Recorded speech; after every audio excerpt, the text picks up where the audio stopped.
Ya, jadi kalau misalkan kita definisikan terkait dengan berita atau news, berarti ada hal yang ingin diinformasikan. Sudah tentu informasi tersebut berupa informasi yang cukup penting, sehingga informasi itu dicari dan diburu oleh semua orang. Ya, kalau kita lihat berita, kalau kita definisikan ya, bahwa sebetulnya berita adalah informasi yang disampaikan kepada khalayak umum tentang peristiwa, kejadian, fakta-fakta terkini ya yang dianggap penting dan juga menarik. Yang perlu digarisbawahi di sini adalah penting dan juga menarik.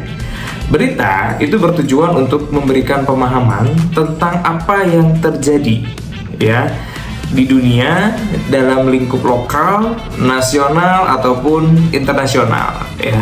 Biasanya berita disajikan dalam format tertulis, audio ataupun visual yang disebarkan melalui berbagai media seperti surat kabar, televisi, radio, situs web berita, dan juga platform media sosial ya. Kemudian berita juga harus memenuhi standar ya. Sudah tentu standar di sini adalah standar jurnalisme ya, yang mencangkup prinsip-prinsip satu, asas kebenaran, ada objektivitas, keterbukaan, ketepatan waktu, dan juga relevansi. Artinya kalau relevansi sesuai dengan apa yang diungkapkan, ya seperti itu. Kemudian kebenaran berita itu mencakup penyajian fakta-fakta yang akurat. Jadi kalau misalkan berbicara berita, sudah tentu informasinya tajam dan akurat, ya. Kemudian objektivitas berarti berita seharusnya tidak mencerminkan bias pribadi atau pandangan subjektif dari si penulis, seperti itu ya. Kalau misalkan ketepatan waktu, itu berarti harus disampaikan sesuai dengan urgensi peristiwa. Berarti waktunya mestinya up to date, ya seperti itu.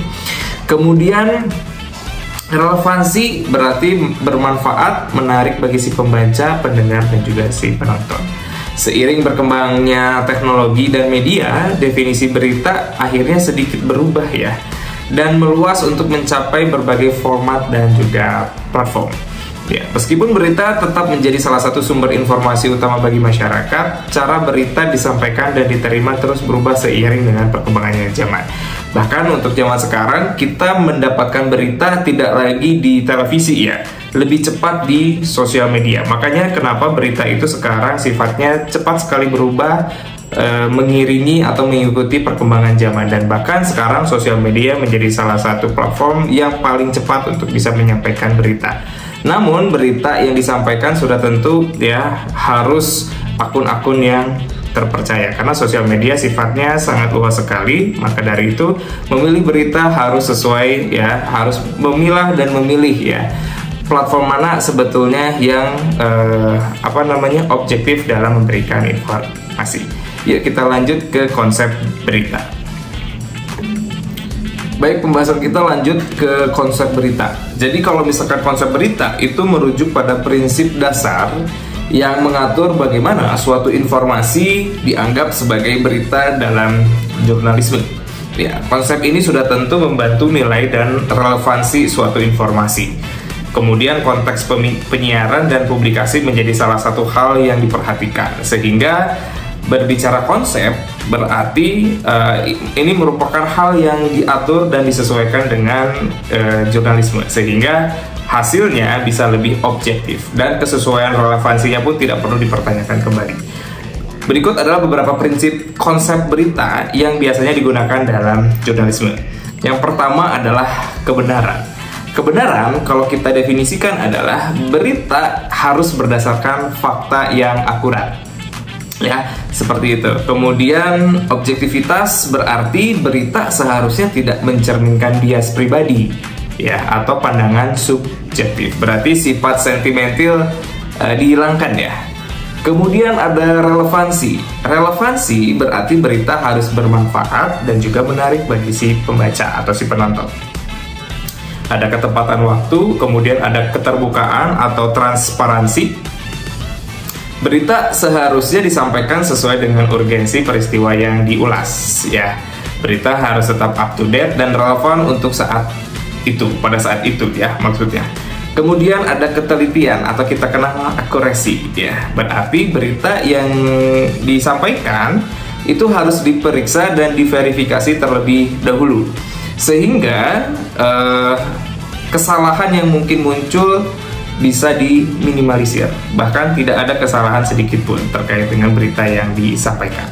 Kemudian ada asas keadilan, ya. Jadi kalau misalkan berbicara keadilan, berita seharusnya adil dan tidak merugikan pihak-pihak yang terlibat. Semua sudut pandang yang relevan harus dipertimbangkan, ya. Kemudian juga ada kepentingan publik. Berita harus mengutamakan kepentingan publik. Ini berarti memberikan informasi yang dapat mempengaruhi masyarakat atau membantu masyarakat membuat keputusan yang lebih baik lagi.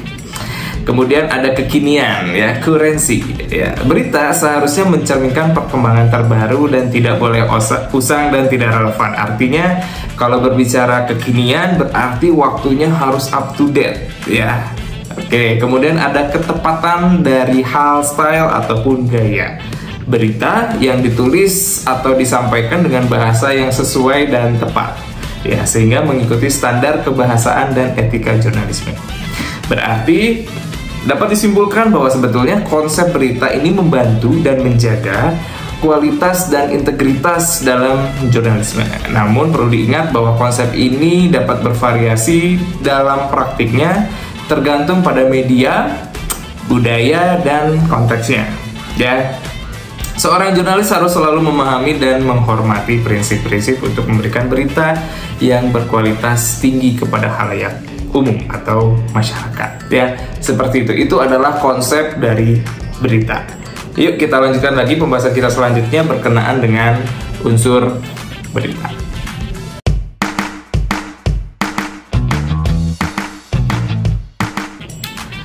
Sekarang kita bahas berkenaan dengan model berita, ya. Jadi model berita itu bisa saya kelompokkan menjadi beberapa poin. Yang pertama adalah piramida terbalik. Jadi kalau misalkan ini merupakan model yang menempatkan informasi paling penting di bagian atas berita atau lead, dan informasi tambahan disusun secara hierarki. Model ini memungkinkan pembaca untuk dapat mendapatkan inti dari berita sesegera mungkin, ya, seperti itu. Bahkan jika mereka tidak membaca seluruh artikel. Jadi ketika membaca leadnya kita langsung tahu nih inti dari berita itu seperti apa, ya. Kemudian yang kedua itu ada model footer, ya. Nah, footer ini adalah model yang digunakan untuk berita yang lebih mendalam, ya, dan cenderung menjelajahi aspek yang lebih dalam dari sebuah cerita. Biasanya model ini memberikan latar belakang, analisis, dan kutipan yang lebih luas, ya. Lanjut poin nomor 3. Poin nomor 3 ini adalah model berita berkelanjutan. Model ini digunakan dalam liputan berita langsung atau peristiwa yang berkembang. Berita diperbarui secara berkala dan lead selalu menggambarkan perkembangan secara terbaru, ya. Kemudian model yang terakhir ini adalah model naratif, ya. Model ini digunakan untuk cerita panjang dan mengeksplorasi peristiwa, ya. Peristiwa atau topik secara mendalam. Ini sering digunakan dalam jurnalisme footer atau laporan investigasi. Kemudian dapat disimpulkan bahwa sebetulnya pilihan model ini digunakan tergantung pada jenis cerita, target audiens, dan juga media penyiaran dan tujuan dari penyajian berita itu sendiri, ya. Model ini membantu jurnalis untuk mengatur informasi dengan cara yang membuatnya lebih mudah untuk dipahami, ya, dan menarik bagi si pembaca atau pemirsa. Unsur dan model berita adalah kerangka kerja yang digunakan dalam jurnalisme untuk menyusun dan mengorganisasi informasi agar disampaikan kepada khalayak umum, masyarakat, itu bisa lebih efektif, ya, sehingga nanti informasinya bisa tersampaikan dengan baik. Lanjut kita ke aktualisasi berita.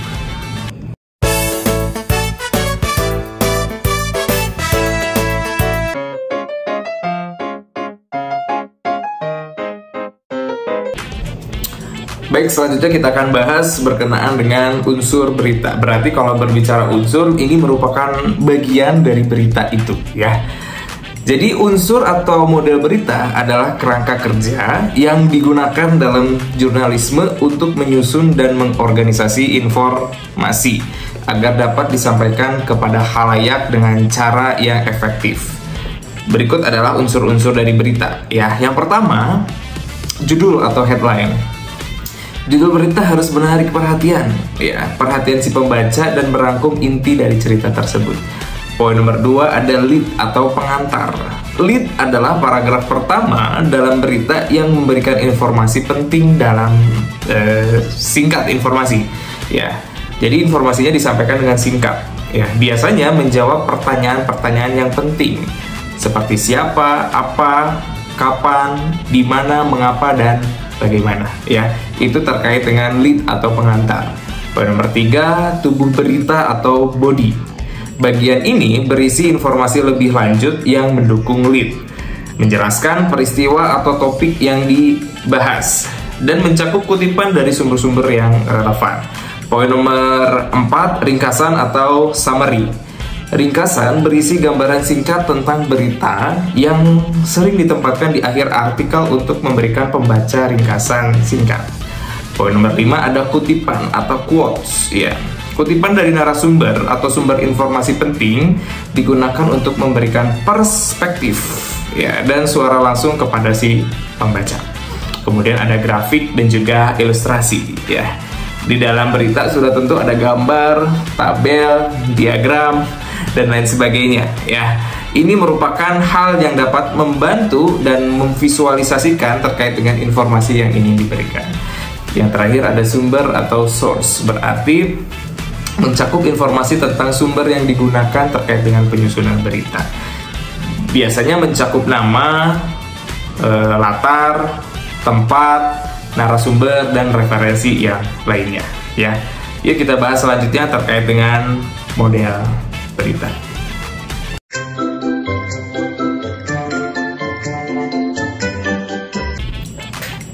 Baik, pembahasan kita selanjutnya adalah aktualisasi berita. Berbicara aktualisasi, artinya berita ini sebetulnya sangat dinanti atau ditunggu oleh para masyarakat. Ditunggu, ya, terkait dengan informasinya. Ya, aktual berarti informasi ini cukup penting untuk disampaikan kepada masyarakat. Ya, aktualisasi berita merujuk pada karakteristik berita yang mencerminkan ketepatan waktu dan relevansi dengan peristiwa atau kejadian yang sedang terjadi. Dalam konteks jurnalisme, aktualitas adalah salah satu kualitas utama yang diharapkan dari berita. Ya, berikut adalah beberapa aspek, ya, yang berkenaan dengan aktualitas berita. Poin yang pertama adalah ketepatan waktu. Sudah tentu misalkan berita sudah tentu up to date, ya, kekinian. Waktunya berarti sesuai dengan peristiwa, ya. Kemudian ada berita utama. Berita utama adalah berita yang disampaikan secara cepat dan mendesak ketika peristiwa penting atau darurat terjadi. Media sering memberi sorotan khusus pada berita utama yang memberitahu publik secara instan dan juga cepat. Kemudian ada penyelidikan terbaru. Ini bisa saya definisikan bahwa ini merupakan liputan berita yang berkembang. Aktualitas juga berarti memberikan pembaharuan terbaru dan informasi terkini tentang peristiwa seiring dengan berjalannya waktu. Kemudian juga ada ongoing atau berita yang berjalan. Aktualitas berita juga berhubungan dengan berita yang terus berkembang, seperti pemilihan umum, bencana alam, kejadian besar lainnya. Berita harus mengikuti perkembangan yang terjadi. Kemudian ada relevansi terhadap topik terkini. Aktualitas juga berarti bahwa berita harus relevan dengan topik-topik yang sedang dominan dalam pemberitaan saat itu. Ya, ini bisa mencakup isu-isu politik, ekonomi, sosial, atau budaya yang sedang terjadi dan menjadi perhatian utama. Ya, kemudian ada penyajian langsung, berarti sifatnya live, ya. Media sering menggunakan penyiaran langsung atau siaran langsung atau kita kenal dengan live streaming untuk memberikan informasi secara real time kepada pemirsa dalam situasi darurat dan juga peristiwa penting. Kemudian sumber terkini atau up to date data source, ya. Up to date source atau sumber terkini.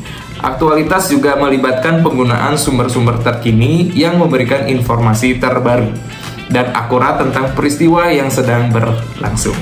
Kemudian ada breaking news alert ya. Ini merupakan hal yang sering mengirimkan pemberitahuan berita utama atau breaking news kepada pemirsa melalui berbagai platform seperti aplikasi seluler, sosial media untuk memberitahu tentang peristiwa penting yang sedang terjadi. Maka aktualitas adalah salah satu komponen utama dalam menjaga relevansi dan kepentingan pembaca atau pemirsa terkait dengan berita ya. Hal ini memungkinkan media untuk memberikan informasi yang up to date dan memberikan pemahaman yang akurat tentang dunia sekitar kita. Ya, itu terkait dengan aktualitas berita. Ya, cukup sekian untuk pertemuan kita hari ini terkait dengan konsep berita. Teman-teman nanti tinggal praktek untuk membuat tulisan atau teks yang berkenaan dengan berita. Kita ketemu lagi di pertemuan selanjutnya. Terima kasih. Salam.